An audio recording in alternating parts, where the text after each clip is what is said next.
तो बच्चों आज का हमारा टॉपिक है isomerism. Isomerism in organic chemistry.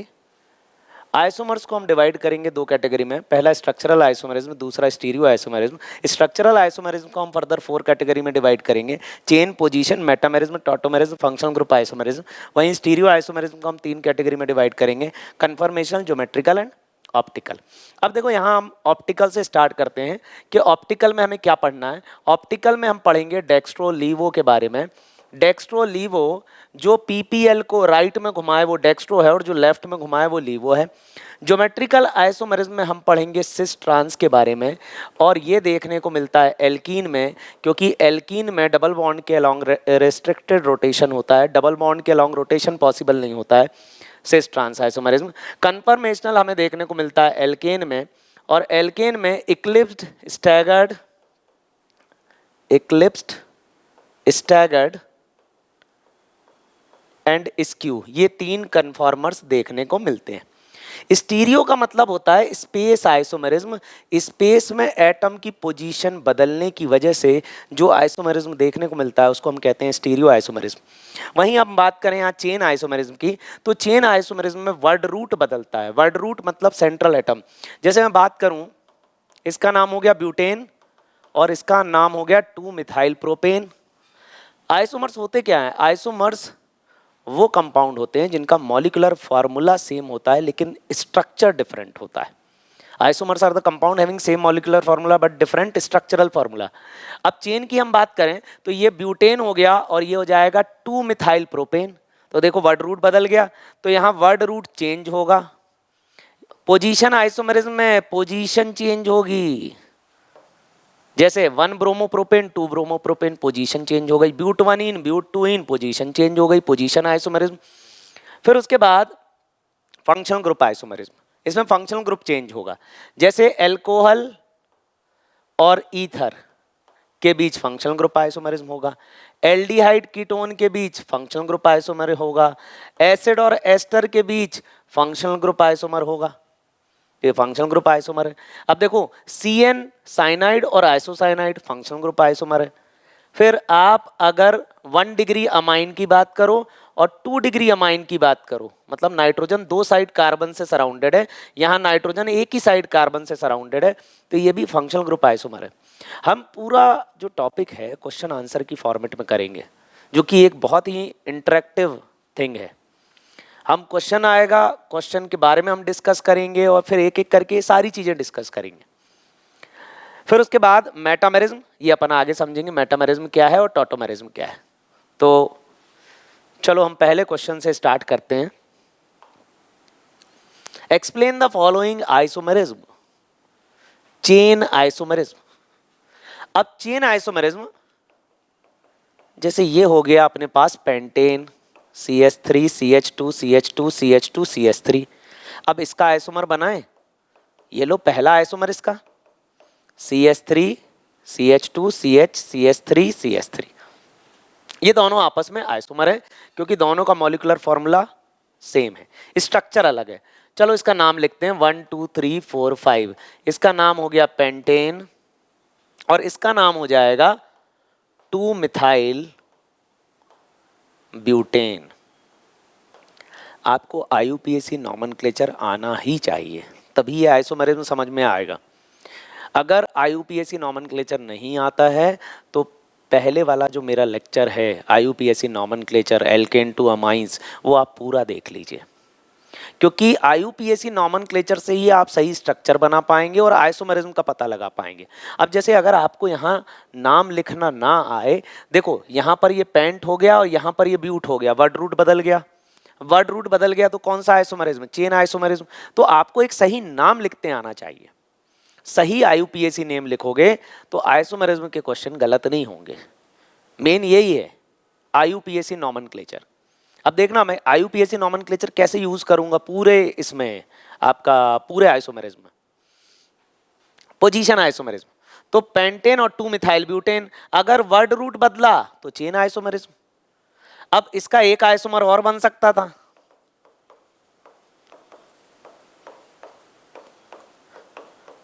2 2 di methyl propane, 2 2 di methyl propane. अब देखो ये प्रॉप हो गया, तो ये दोनों आपस में चेन आइसोमर, ये दोनों भी आपस में चेन आइसोमर, और ये दोनों भी आपस में chain isomer. Word route change हो रहा है, तो वर्ड रूट अगर चेंज हो, chain isomer. Position isomerism, position बदलेगी। ब्यूटवनीन ब्यूटूइन, पोजीशन बदल गई, ब्यूटूइन। पोजीशन आइसोमर यहां भी देखने को मिलेगा। अब जैसे मैं कहूं पेंटेन 3 ऑन, पेंटेन 3 ऑन, 1 2 3। अब पेंटेन 2 ऑन भी पॉसिबल है, ये हो गया पेंटेन 2 ऑन। तो pentane 2 on, pentane 3 on, position बदल गई, पोजीशन आइसोमरिज्म।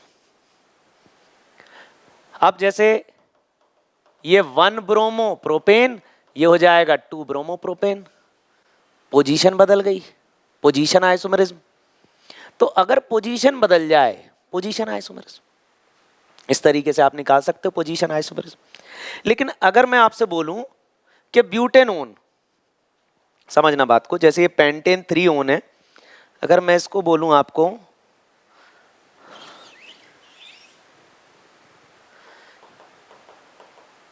कि ब्यूटेनोन का पोजीशन आइसोमर बताओ, ये हो गया ब्यूटेनोन। अब इसका बोला जाए कि इसका पोजीशन आइसोमर बनाओ, हम नहीं बता सकते, बना नहीं सकते। क्यों नहीं बना सकते भाई? ब्यूटेनोन अगर मैं डबल बॉन्ड यहां पुट कर दूंगा तो नंबरिंग यहीं से चालू हो जाएगी। तो ऐसा जरूरी नहीं है कि आप आइसोमर बना ही लेंगे, ठीक है। जैसे अब मैं कहूं इथेनल, इथेनल का पोजीशन आइसोमर नहीं बनेगा। यहां पर जैसे आप इसका मेरे को बोलो 1 क्लोरोइथेन का पोजीशन आइसोमर बना दो, नहीं बनेगा। आप क्लोरीन यहां लगाओगे तो नंबरिंग यहां से हो जाएगी, तो इसको हम बोलेंगे 1 क्लोरोइथेन, इसको भी हम बोलेंगे 1 क्लोरोइथेन। तो ये होता है पोजीशन आइसोमरिज्म, इसमें पोजीशन बदलेगी। फंक्शनल ग्रुप आइसोमरिज्म, अब देखो फंक्शनल ग्रुप आइसोमरिज्म में कुछ केसेस हैं, उनकी उन्हीं से आइसोमरिज्म होगी। जैसे एल्कोहल का फंक्शनल ग्रुप आइसोमर ईथर होगा, एल्डिहाइड का कीटोन होगा, एसिड का एस्टर होगा, साइनाइड का आइसोसाइनाइड होगा। तो ये फंक्शनल ग्रुप आइसोमर्स होते हैं। तो इनको समझते हैं अपन। सबसे पहला एल्कोहल, एल्कोहल एंड ईथर आपस में फंक्शनल ग्रुप आइसोमर है। एल्कोहल CH3CH2OH, ये एल्कोहल, इसका नाम हो गया इथेनॉल। अब ईथर क्या होगा? CH3OCH3, ये ईथर हो जाएगा। तो एल्कोहल ईथर आपस में क्या है? फंक्शनल ग्रुप आइसोमर है। एक एल्कोहल है, दूसरा ईथर है। अब देखो इसका मॉलिक्यूलर फॉर्मूला, यहाँ पे 2 कार्बन, यहाँ पर 2 कार्बन, यहाँ 6 हाइड्रोजन, 3 4 5 6, यहाँ 3 और 3 6, और यहाँ 1 ऑक्सीजन। दोनों का मॉलिक्यूलर फॉर्मूला सेम है, C3H6O, लेकिन फंक्शनल ग्रुप अलग अलग हैं, इसलिए हम इनको क्या बोल रहे हैं? Functional group isomers. तो एल्कोहल और ईथर के बीच फंक्शनल ग्रुप आइसोमर है। अगली बात करते हैं एल्डिहाइड एंड कीटोन के बीच। अब एल्डिहाइड, ये मेरे पास हो गया प्रोपेनल, और इसका फंक्शनल ग्रुप आइसोमर बन जाएगा प्रोपेनोन। तो प्रोपेनल प्रोपेनोन। अब अपन कार्बन गिन लेते हैं। यहां पर 3 कार्बन है, हाइड्रोजन कितने? 3 4 5 6, 6 हाइड्रोजन है और 1 ऑक्सीजन है। यहां पर भी देख लो 1 2 3, 3 कार्बन, 3 और 3 6 हाइड्रोजन और 1 ऑक्सीजन। तो एल्डिहाइड कीटोन आपस में कौन सी आइसोमरिज्म शो करेंगे? Functional group isomerism. फिर उसके बाद acid and ester, acid and ester के बीच भी फंक्शनल ग्रुप आइसोमरिज्म है। CH3CH2C डबल बॉन्ड OH, ये 3 कार्बन वाला एसिड, ये हो जाएगा प्रोपेनोइक एसिड। अब कुछ मत करो, ये CH3 इधर ले जाओ, इसका करस्पॉन्डिंग एस्टर बन जाएगा, ये हो जाएगा एस्टर, और इसका नाम हो जाएगा मिथाइल इथेनोएट। ये आ गया मिथाइल इथेनोएट। मैं नाम क्यों लिख रहा हूं ये मिथाइल इथेनोएट? क्योंकि अगली बार वो आपको नाम देगा, वो बोलेगा इथाइल इथेनोएट। ध्यान से सुनना, इथाइल इथेनोएट का फंक्शनल ग्रुप आइसोमर क्या होगा? तो आप पहले इथाइल इथेनोएट बनाओ।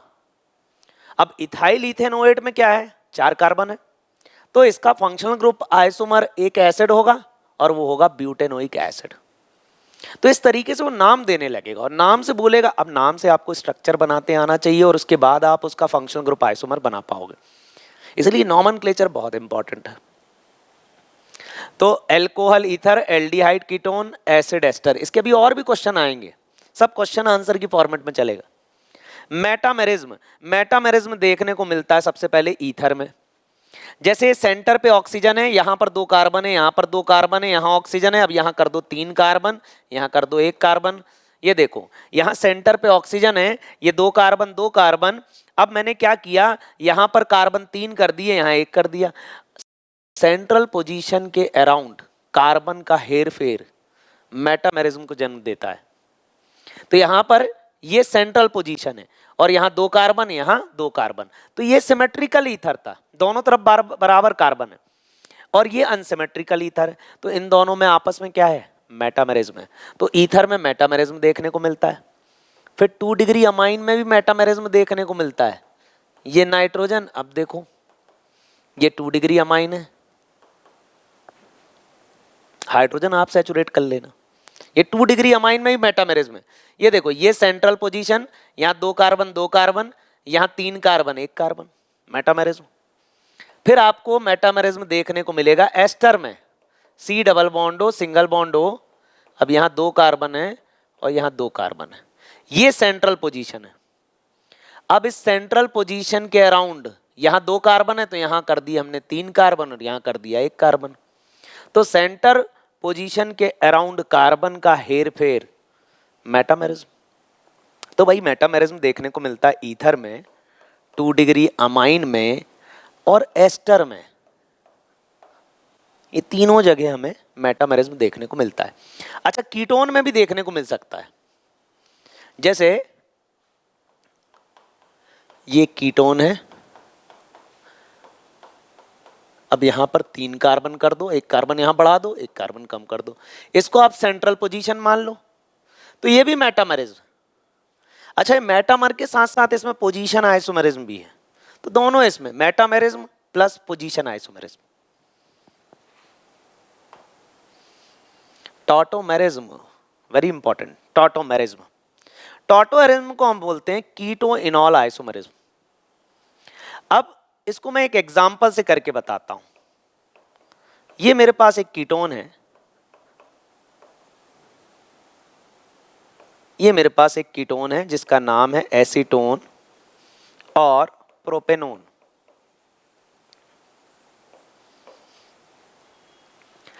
अब ये एक कीटोन है, कीटो इनॉल आइसोमेरिज्म को हम कहते हैं टॉटोमेरिज्म। ये फंक्शनल ग्रुप है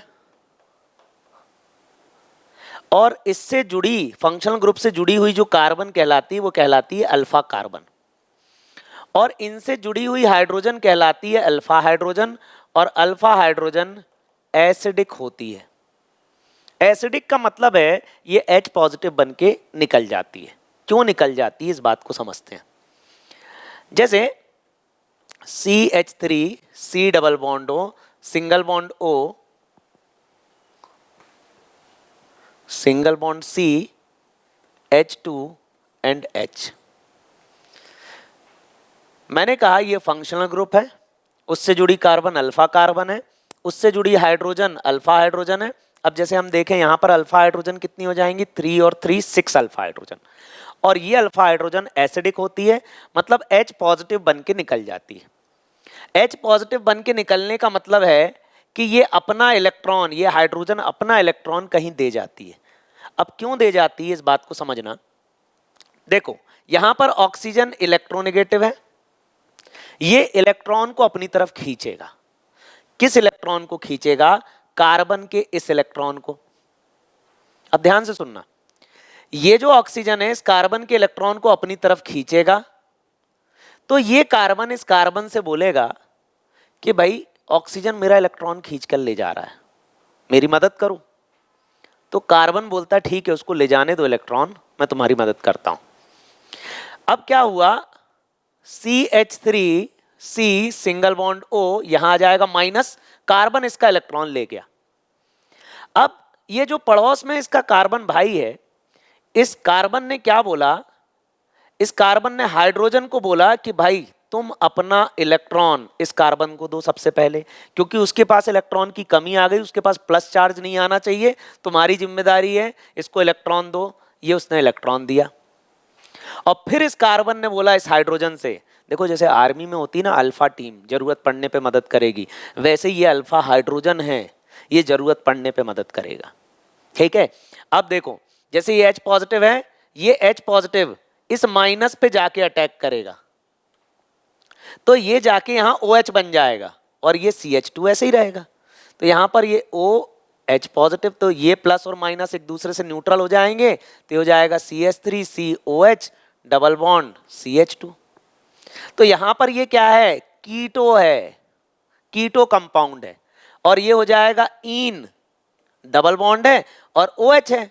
तो देखो डबल बॉन्ड की वजह से ईन आ गया, OH की वजह से ऑल आ जाएगा, तो इसको हम कहते हैं कीटो इनॉल आइसोमरिज्म, और इसी को हम कहते हैं टॉटोमेरिज्म।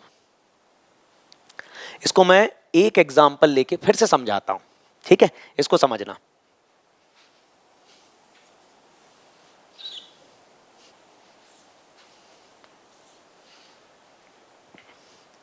अब देखो यहां पर मैं ले रहा हूं एल्डिहाइड, ठीक। तो ऐसा जरूरी नहीं कि कीटो इनॉल आइसोमेरिज्म या टॉटोमेरिज्म में केवल कीटोन लेना है, ऐसा जरूरी नहीं, एल्डिहाइड भी ले सकते हो आप। अब देखो हमें ढूंढना क्या है, हमें चाहिए अल्फा हाइड्रोजन। अल्फा हाइड्रोजन होगी तो ही कीटो इनॉल आइसोमेरिज्म हो सकता है, तो अल्फा हाइड्रोजन एसेंशियल कंडीशन है कीटो इनॉल आइसोमेरिज्म के लिए। अब यहां पर समझना, ये डबल बॉन्ड ऊपर जाएगा, निगेटिव पॉजिटिव। अच्छा ये पूरा क्या कहलाएगा, फंक्शनल ग्रुप। ये जो कार्बन कहलाएगी अल्फा कार्बन, और इससे जुड़ी हाइड्रोजन कहलाएगी अल्फा हाइड्रोजन, जो कि एसिडिक है, जरूरत पड़ने पे मदद करने वाली है। इस स्ट्रक्चर को और एक्सपांड करके बनाता हूं, CH2H, ये C double bond O H, अब ये डबल बॉन्ड यहां पर ये निगेटिव, ये पॉजिटिव, और ये हो जाएगा पॉजिटिव, होगा क्या, ये H पॉजिटिव जाके यहां अटैक करेगा और ये डबल बॉन्ड यहां आ जाएगा। अब समझना इस बात को, वही हुआ, देखो इस ऑक्सीजन ने इस कार्बन का इलेक्ट्रॉन ले लिया, इस कार्बन ने मदद करने के लिए अपने पड़ोसी कार्बन से बोला, और इस कार्बन ने हाइड्रोजन को भेजा कि भाई ये जो इलेक्ट्रॉन कार्बन का ऑक्सीजन ने ले लिया है, तुम जाके पहले उससे वो इलेक्ट्रॉन लो और उससे पहले कार्बन की मदद करो। तो ये देखो CH2 double bond C single bond O, ये प्लस और माइनस OH हो गया, और ये H। अब देखो डबल बॉन्ड की वजह से इन और OH की वजह से ऑल, तो ये कीटो इनॉल आइसोमेरिज्म हो गया, टॉटोमेरिज्म हो गया। तो बस टॉटोमेरिज्म में हमें अल्फा हाइड्रोजन चाहिए और इनॉल कंटेंट बनेगा। अब देखो ये आपस में इंटर कन्वर्ट होता रहता है, तो ये कीटो इनॉल आइसोमेरिज्म। आगे बढ़ते हैं। Can an alkane and alkene behave as isomer, क्या एक एल्केन और एल्कीन आइसोमर हो सकते हैं? हाँ हो सकते हैं। कैसे हो सकते हैं इस बात को समझना। अगर आप इसको देखो ऐसे समझोगे कि सर ये रहा पेंटेन और ये रहा पेंटवनीन, बोले सर ये देखो ये दोनों आइसोमर हैं, ये दोनों आइसोमर नहीं होंगे। आइसोमर्स का मॉलिक्यूलर फॉर्मूला सिमिलर होना चाहिए, और यहां पर डबल बॉन्ड आ जाने की वजह से हाइड्रोजन कम हो जाएंगे। देखो कैसे, 3 4 5 6 7 8 9 10 11 12, तो ये हो जाएगा C5H12, और यहाँ CH3 CH2 CH2 CH और ये CH2, 3 4 5 6 7 8 9 10, तो C5H10, तो ये C5H12 हो जाएगा, C5H10 हो जाएगा। तो देखो यहां पर हाइड्रोजन बदल गए, तो ये कहीं से कहीं तक आइसोमर है ही नहीं। तो आप कैसे बोलोगे सर कि एल्केन और एल्कीन आइसोमर हो सकते हैं? हो सकते हैं, कैसे हो सकते हैं, अब समझना इस बात को।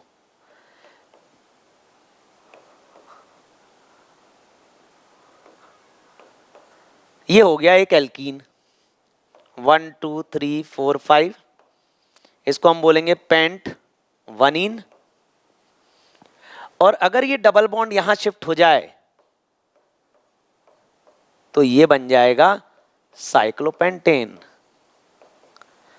तो ये जो साइक्लिक एल्केन है, नॉर्मल एल्केन नहीं हो सकता, चेन वाला एल्केन नहीं हो सकता। हाँ, लेकिन ये जो साइक्लिक एल्केन है, जो साइक्लिक एल्केन और एल्कीन आपस में आइसोमर हो सकते हैं, और इसको हम कहते हैं रिंग चेन आइसोमेरिज्म। इसको हम रिंग चेन आइसोमेरिज्म कहेंगे। ठीक है, अब देखो, अब ये जो डबल बॉन्ड है ना, ये जो डबल बॉन्ड है 1 और 4 के बीच भी आ सकता था। जैसे ये डबल बॉन्ड है, ये 1 और 4 के बीच में भी आ सकता था, तो ये बन जाता मिथाइल साइक्लोब्यूटेन। अच्छा, ये जो डबल बॉन्ड है 1 और 3 के बीच में भी आ सकता था, ये बन सकता था इथाइल साइक्लोप्रोपेन। तो ये सब रिंग चेन आइसोमेरिज्म के एग्जांपल है। How many isomers are possible for dichloropropane? ये प्रोपेन हो गया, इसमें 2 क्लोरीन लगाने हैं। ये प्रोपेन हो गया, इसमें 2 क्लोरीन लगाने हैं। तो भाई हम कितने स्ट्रक्चर बना सकते हैं 2 क्लोरीन लगा के? 1,1 डाइक्लोरोप्रोपेन, 1,2 डाइक्लोरोप्रोपेन, फिर एक बना सकते हैं हम 1,3 डाइक्लोरोप्रोपेन, और एक हम बना सकते हैं 2,2 डाइक्लोरोप्रोपेन। इसके अलावा और कुछ नहीं बनेगा, और बनेगा तो उसका नाम इनसे मिलता जुलता आ जाएगा, सेम सिमिलर आ जाएगा, सेम नाम आ जाएगा। Draw the possible isomer of C6H4Cl2।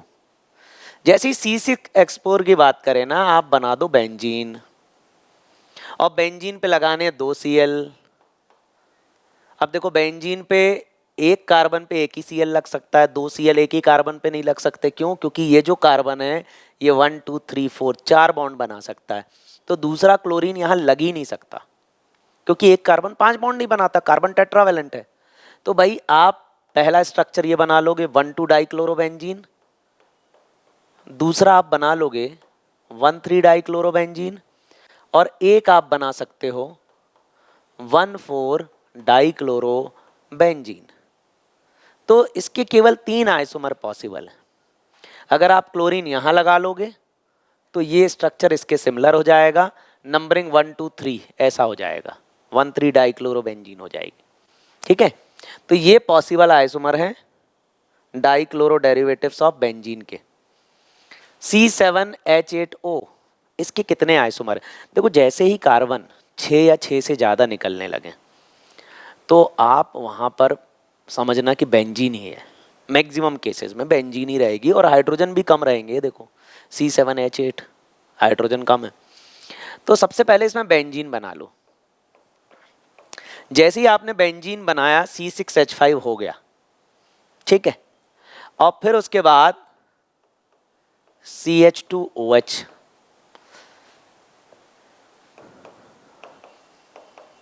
चलो कार्बन और हाइड्रोजन गिन लेते हैं। ये 6 कार्बन, ये 7वां कार्बन, 7 कार्बन हो गए। हाइड्रोजन 1 2 3 4 5 6 7 8, 8 हाइड्रोजन हो गए, 1 ऑक्सीजन हो गया। इसको हम कहेंगे बेंजाइल एल्कोहल। ये है एल्कोहल।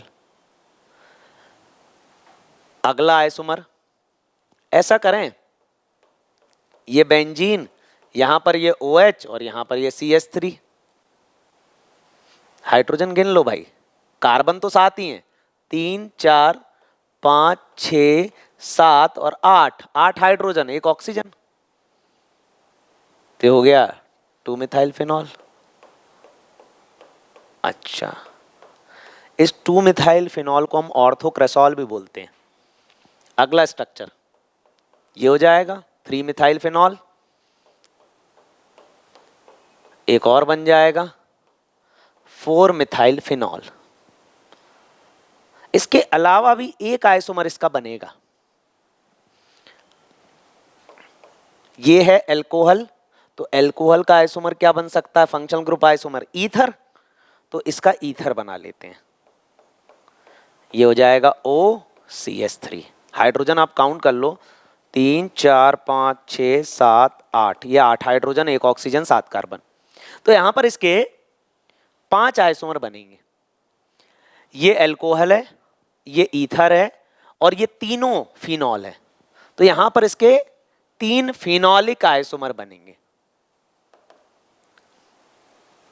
और एक अल्कोहल बनेगा और एक उसका ईथर बनेगा। अच्छा, वो ऐसे भी पूछ सकता था, what is the functional group isomer of benzyl alcohol. Benzyl alcohol का फंक्शनल ग्रुप आइसोमर है एनिसोल। हो सकता है वो ऑप्शन में आपको एनिसोल दे दे, वो नहीं बोले मिथॉक्सीबेंजीन। तो आपको कॉमन नेम इसलिए याद रखने हैं, ये बेंजाइल एल्कोहल, ये एनिसोल, ये ऑर्थोक्रेसॉल, मेटाक्रेसॉल, पैराक्रेसॉल। तो ऑर्थो एंड मेटाक्रेसॉल आपस में फिनॉलिक हैं और पोजीशन आइसोमर हैं आपस में, इनकी पोजीशन बदलेगी। वहीं ये फिनॉल और अल्कोहल, अच्छा एक और बात, फिनॉल और अल्कोहल, फिनॉल अलग फंक्शनल ग्रुप है, अल्कोहल अलग फंक्शनल ग्रुप है, ये दोनों आपस में फंक्शनल ग्रुप आइसोमर है। वैसे ही फिनॉल और ईथर भी आपस में फंक्शनल ग्रुप आइसोमर है इस केस में, इस पर्टिकुलर केस में। बहुत इंपॉर्टेंट क्वेश्चन है, एनसीईआरटी का क्वेश्चन है। ये रहा एनसीईआरटी का question, how many phenolic isomers are possible for C7H8O। Phenolic मतलब बेंजीन पर OH कंपलसरी है, ये तो लगाना ही है। इसके बाद क्या बचता है, एक कार्बन बचता है, 6 कार्बन तो यहां हो गए। तो वही ऑर्थोक्रेसॉल, मेटाक्रेसॉल, पैराक्रेसॉल, 3 फिनॉलिक आइसोमर इसमें बन सकते हैं, ऑर्थोक्रेसॉल, मेटाक्रेसॉल और paracresol. Draw the possible isomers of C4H9Cl। 4 carbon है, 1 chlorobutane, 2 chlorobutane, 1 chloro 2 methyl propane, 2 chloro 2 methyl propane. तो इसके 4 आइसोमर ये बन गए। Draw the possible isomers of C4H9Cl। 1 chlorobutane, 2 chlorobutane, 1 chloro 2 methyl propane and 2 chloro 2 methyl propane. अच्छा, इनको common name भी इनके देख लो, n butyl chloride, n butyl chloride. अब ये हो जाएगा सेकेंडरी ब्यूटाइल क्लोराइड, ये आइसोब्यूटाइल क्लोराइड, आइसोब्यूटाइल क्लोराइड, और ये हो जाएगा tertiary butyl chloride, tertiary butyl chloride. How many isomers are possible with molecular formula C5H12। 5 carbon है, हाइड्रोजन आप लगा के देख लेना, 12 ही आएंगे। जब तक डबल बॉन्ड नहीं आएगा ना, तब तक हाइड्रोजन सिमिलर ही आते रहेंगे, सारे अल्केन में हाइड्रोजन सिमिलर ही आएंगे। तो सबसे पहला पेंटेन, दूसरा आइसोमर 2 मिथाइल ब्यूटेन, और ये हो जाएगा 2,2 dimethyl propane. Pentane, 2 methyl butane, 2,2 dimethyl propane. तो ये आइसोमर्स हो गए। 3 आइसोमर पॉसिबल हैं पेंटेन के, n pentane, isopentane, neopentane भी कहते हैं। Draw the isomer possible for C4H11N। 4 carbon 1 nitrogen दिया है, 4 कार्बन 1 नाइट्रोजन। हाइड्रोजन देख लो, बराबर ही आएंगे, 3 4 5 6 7 8 9 10 11। ये देखो 11 ही हाइड्रोजन आ रहे हैं। कार्बन 4, 1 2 3 4, नाइट्रोजन 1, ये हो गया। तो butane 1 amine, butane 2 amine,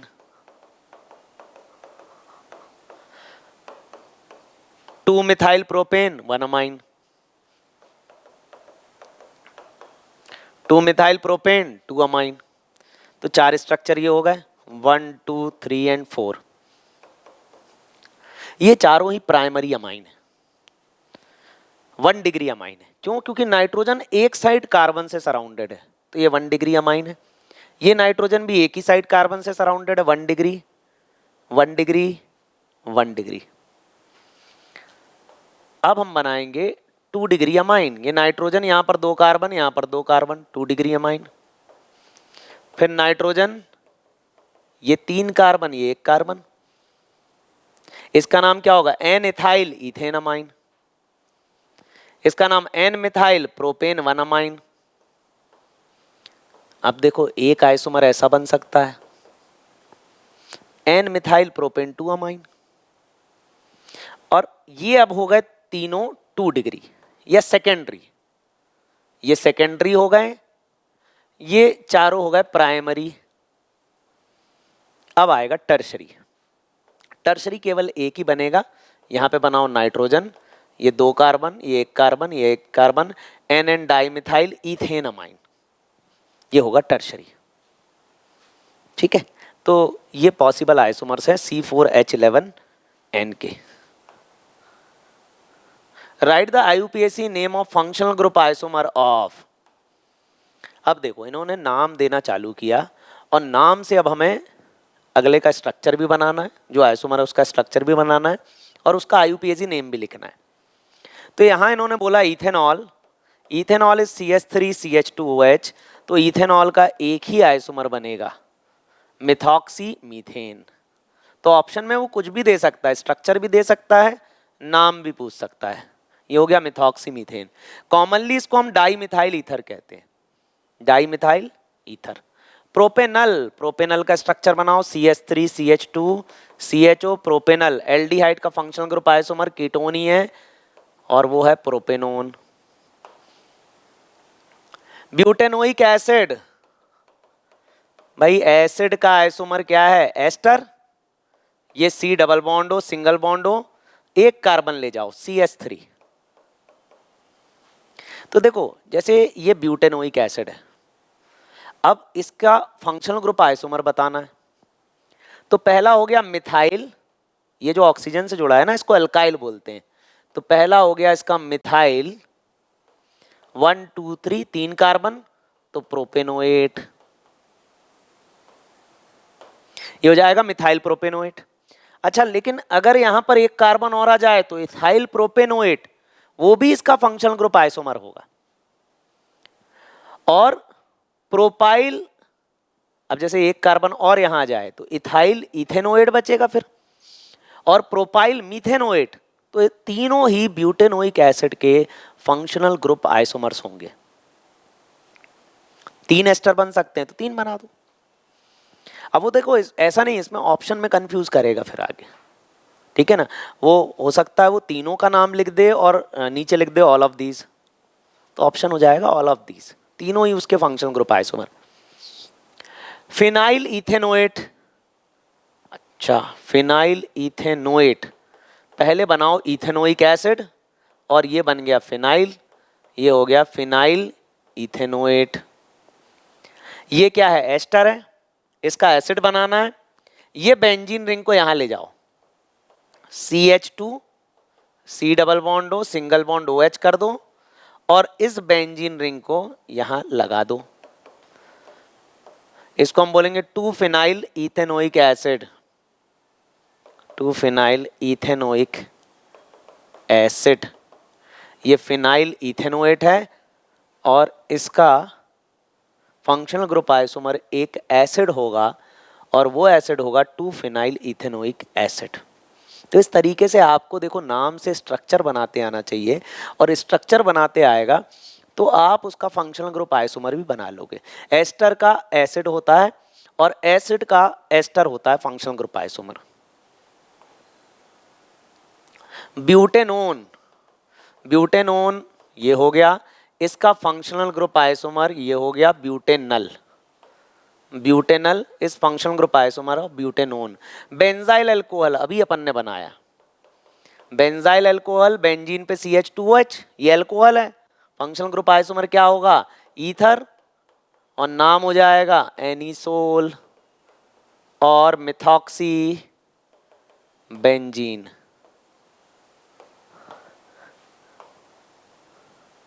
ethoxy ethane,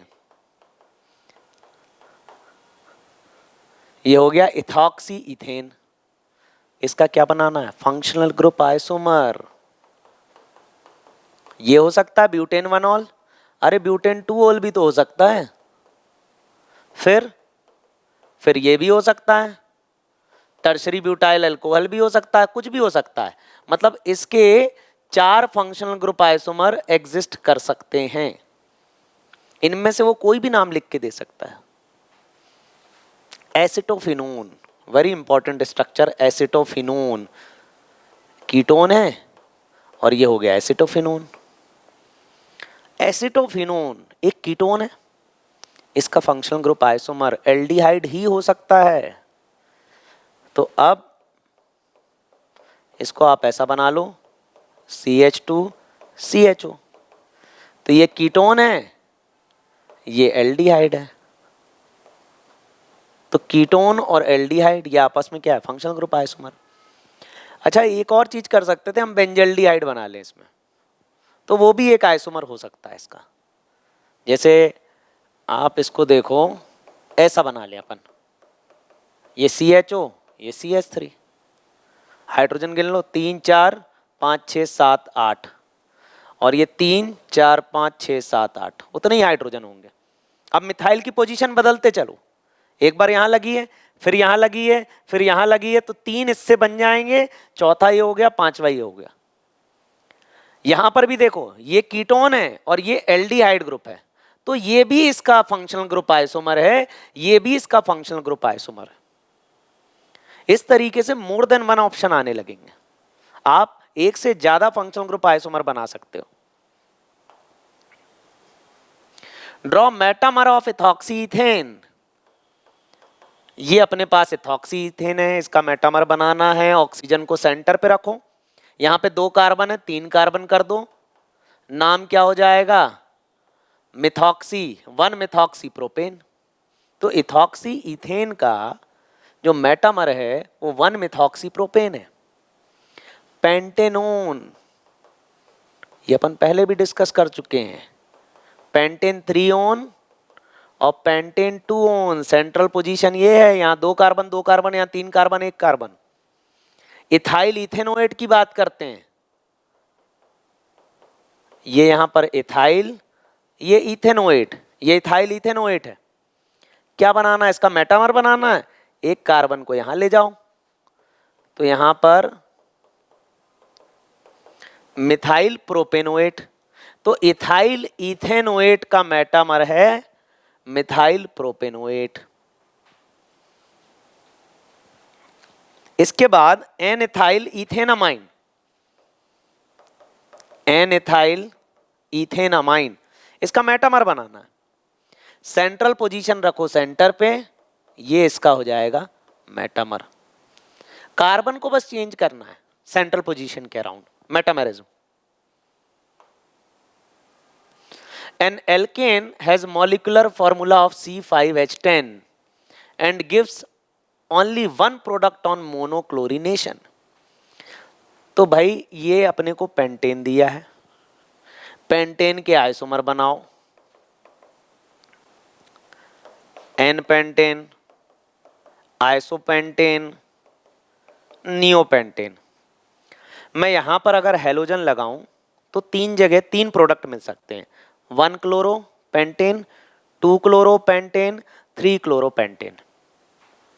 यहां पर अगर मैं क्लोरीन लगाऊं तो यहां क्लोरीन लगाता हूं तो 1 क्लोरो 2 मिथाइल ब्यूटेन, यहां क्लोरीन लगाऊंगा तो 2 क्लोरो 2 मिथाइल ब्यूटेन, यहां क्लोरीन लगाऊंगा तो 2 क्लोरो 3 मिथाइल ब्यूटेन, और यहां क्लोरीन लगाऊंगा तो 1 क्लोरो 3 मिथाइल ब्यूटेन। तो इसके 4 आइसोमर बन सकते हैं, 4 मोनोक्लोरो प्रोडक्ट बन सकते हैं ऑन क्लोरीनेशन। और यहां पर अगर मुझे क्लोरीन लगाना हो, मोनोक्लोराइड लगाना हो, मतलब सिंगल क्लोरीन लगाना हो, तो सिर्फ और सिर्फ आप यहां लगा सकते हो। अगर यहां नहीं लगाओगे तो यहां लगाओगे, लेकिन नाम हर बार सेम आएगा, और नाम आएगा 1 क्लोरो 2 2 डाइमिथाइल प्रोपेन। तो केवल इसी केस में, नियोपेंटेन के केस में, या नियोपेंटाइल क्लोराइड, ये जो बना नियोपेंटेन पर क्लोरीन लगाया, तो नियोपेंटाइल क्लोराइड की केस में केवल एक मोनोक्लोरो प्रोडक्ट बनेगा।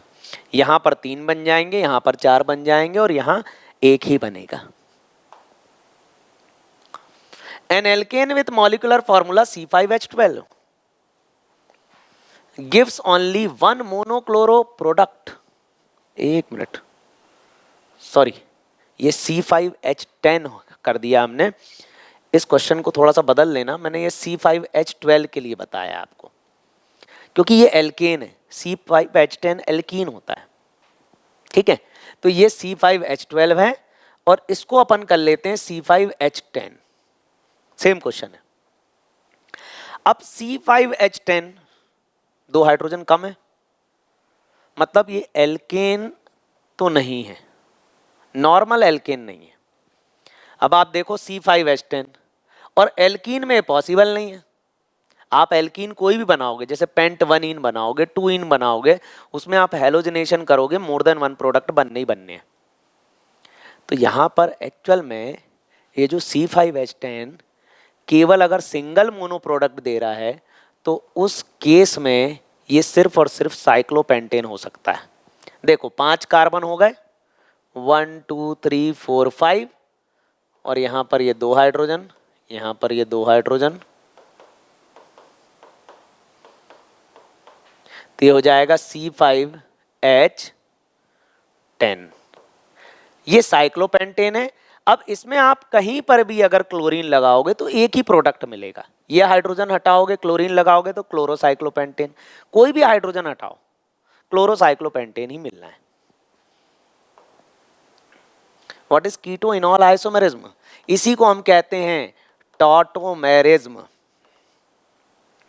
और टॉटोमेरिज्म के लिए अल्फा हाइड्रोजन होना जरूरी है। जैसा कि मैंने एग्जांपल में बताया था, CH3 C double bond O CH2H, ये फंक्शनल ग्रुप से जुड़ी कार्बन अल्फा कार्बन, इससे जुड़ी hydrogen alpha hydrogen. Alpha hydrogen acidic होती है, समय आने पर अपना इलेक्ट्रॉन इस कार्बन को दे देती है। अब देखो यहाँ पर ये डबल बॉन्ड, यहाँ नेगेटिव, ये पॉजिटिव होगा, क्यों? क्योंकि ऑक्सीजन इलेक्ट्रोनेगेटिव है, उसकी टेंडेंसी इलेक्ट्रॉन खींचने की, वो कार्बन का इलेक्ट्रॉन खींच लेगा, माइनस प्लस आएगा। अब ये H पॉजिटिव जाके यहाँ अटैक करेगा, इसकी मदद करेगा, पहले इससे इलेक्ट्रॉन छीनेगा। ये ऑक्सीजन ने जो कार्बन का इलेक्ट्रॉन छीन लिया है, ये अपना ये निकल जाएगा इससे इलेक्ट्रॉन लेने के लिए। उससे पहले ये अपना इलेक्ट्रॉन इस कार्बन को दे जाएगा, जिससे इस कार्बन का प्लस चार्ज गायब हो जाएगा। समझना, CH3C सिंगल बॉन्ड OH, और ये डबल बॉन्ड यहां आ जाएगा, मतलब ये सिग्मा यहां पाई बन जाएगा, और इसी को हम बोलते हैं कीटो। ये कीटोन ग्रुप, और ये इनॉल, डबल बॉन्ड का इन और OH का ऑल, इसलिए हम इसे बोलते हैं keto enol isomerism, tautomerism. C double bond O group इस तरीके से बिहेव करेगा। Draw enol form of acetone, अभी बनाया अपन ने। ये जैसे एसीटोन का हमने इनॉल फॉर्म बनाया, तो इसका IUPAC नेम लिख सकते हैं 1 2 3।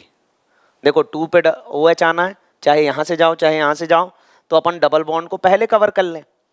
तो 3 कार्बन, तो ये हो जाएगा प्रॉप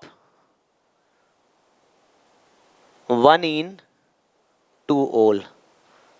तो ये प्रॉप 1 इन 2 ओल, ये एसीटोन का क्या है? इनॉल फॉर्म है। तो एसीटोन का इनॉल फॉर्म बना दिया। अब इथेनॉल की बात करते हैं। CH3C double bond O single bond H, ये है इथेनॉल। अब यहां पर ये CH2, इसको मैं CH2H लिख दे रहा हूं। ये डबल बॉन्ड यहाँ नेगेटिव आ जाएगा, यहाँ पॉजिटिव आ जाएगा, यहाँ H पॉजिटिव हो जाएगा। तो देखो यहाँ पर ये डबल बॉन्ड यहाँ जाएगा और हाइड्रोजन यहाँ लग जाएगा, तो CH2 double bond C single bond OH and H। तो ये कीटो फॉर्म हो जाएगा और ये इनॉल फॉर्म हो जाएगा, और इसको हम कहेंगे कीटो इनॉल आइसोमेरिज्म। तो इथेनॉल का इनॉल फॉर्म हो जाएगा ये इथीनॉल। अच्छा, हो सकता है वो उसका नाम इथीनॉल नहीं दे, ये असल में इसका कॉमन नेम जो है वो हो जाएगा विनाइल अल्कोहल। ये देखो ये विनाइल ग्रुप है, विनाइल अल्कोहल, तो इसका जो इनॉल फॉर्म है वो है विनाइल अल्कोहल। बात करते हैं अब एसिटोफिनोन की। हमें देखो इनॉल फॉर्म अगर बनाना है ना तो अल्फा हाइड्रोजन चाहिए। ये है एसिटोफिनोन, इसको मैं पहले ही लिख देता हूं क्योंकि ये फंक्शनल ग्रुप है। ये रही अपने पास अल्फा हाइड्रोजन, ये डबल बॉन्ड यहां जाएगा minus plus, alpha hydrogen plus, सबसे पहले इस कार्बन की मदद और फिर जाके ऑक्सीजन से इलेक्ट्रॉन लेना। तो ये कार्बन, ये OH और double bond CH2, 1 phenyl ethane 1 all. तो ये क्या है, ये कीटो फॉर्म है और ये इनॉल फॉर्म है, और ये कीटो इनॉल आइसोमेरिज्म है जिसको हम कहते हैं tautomerism. What is the important condition to show keto enol isomerism? तो भाई अल्फा हाइड्रोजन होना जरूरी है। एक भी अल्फा हाइड्रोजन होगा तो भी कीटो इनॉल आइसोमेरिज्म हो जाएगा। तो अल्फा हाइड्रोजन जो है वो एसेंशियल कंडीशन है to show keto enol isomerism और टॉटोमेरिज्म। नाइट्रोइथेन अभी तक हम बोल रहे थे कीटोन में बनता है, एल्डिहाइड में भी बनता है, लेकिन कीटो इनॉल आइसोमेरिज्म नाइट्रोइथेन में भी देखने को मिलता है। देखो कैसे, CH3CH2 N डबल बॉन्ड हो सिंगल बॉन्ड हो, ये हो गया नाइट्रोइथेन। अब देखो नाइट्रोजन ऑक्सीजन में ऑक्सीजन इलेक्ट्रोनेगेटिव है, ये इलेक्ट्रोनेगेटिविटी का जो ऑर्डर है वो याद रख लो, fluorine oxygen and then nitrogen. Pauling scale में इसको नापते हैं 4 3.5 3, क्लोरीन की भी 3 होती है। तो यहाँ पर नाइट्रोजन एंड ऑक्सीजन में ऑक्सीजन की इलेक्ट्रोनेगेटिविटी ज्यादा है, ये नाइट्रोजन का इलेक्ट्रॉन खींचेगा, नेगेटिव एंड पॉजिटिव। अब देखो नाइट्रोजन क्या बोलेगा इस कार्बन से, मेरी मदद करो भाई। कार्बन बोलेगा, अभी कर देता हूं, वो हाइड्रोजन से बोलेगा, हाइड्रोजन अपना इलेक्ट्रॉन दो नाइट्रोजन को ताकि उसका प्लस चार्ज गायब हो जाए, उसकी इलेक्ट्रॉन की कमी दूर हो जाए। वो जो इलेक्ट्रॉन ऑक्सीजन ले गया है अभी तुम अपना इलेक्ट्रॉन दे दो और तुम जाकर ऑक्सीजन से वो इलेक्ट्रॉन छीन लो। तो CH3CH double bond N single bond OH and O। तो ये हो गया इन, डबल बॉन्ड हो गया तो इन और OH हो गया तो ऑल। तो ये भी कीटो इनॉल आइसोमेरिज्म का एग्जाम्पल है। आप एल्डिहाइड में पढ़ोगे, ये ऑक्साइम है एक तरीके का, C double bond N OH, इसको हम कहते हैं ऑक्साइम। एल्डिहाइड या कीटोन की रिएक्शन हाइड्रोक्सिल अमाइन से कराने पर ऑक्साइम बनता है। तो ये भी एक तरह का कीटो इनॉल आइसोमेरिज्म है।